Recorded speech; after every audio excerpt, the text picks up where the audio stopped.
ઉત્તરાયણની રજાને લઈ મહુધા ટીડીઓનો વિવાદિત હુકમ। રજાના દિવસે તલાટી સરપંચને ફરજ બજાવવા હુકમ કરાયો।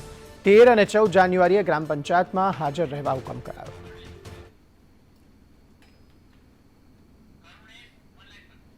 કરુણેશ વધુ માહિતી આપી રહ્યા છે। કરુણેશ, જણાવશો શું વધુ વિગતો?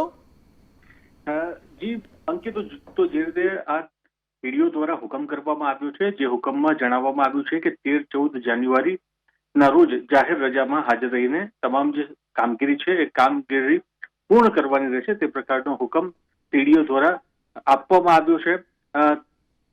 તલાટી સરપંચ મંત્રીઓને આ હુકમ આપવામાં આવ્યો છે। ત્યારે જે રીતે આ હુકમને લઈને અત્યારે જે જોવા મળી રહ્યું છે તે મુજબ જે પણ કર્મચારીઓ છે તેમાં રોષ જોવા મળી રહ્યો છે, કારણ કે જે તહેવારની જે રજા છે તે રજાના દિવસે ફરજ પર હાજર થવા માટેનો જે હુકમ છે તેને લઈને રોષ જોવા મળી રહ્યો છે।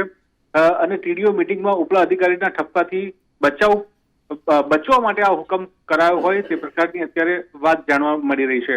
ત્યારે સમગ્ર મામલાને લઈને, વિવાદિત હુકમને લઈને સરપંચ તલાટીઓમાં રોષ છે। આભાર સમગ્ર માહિતી આપવા માટે।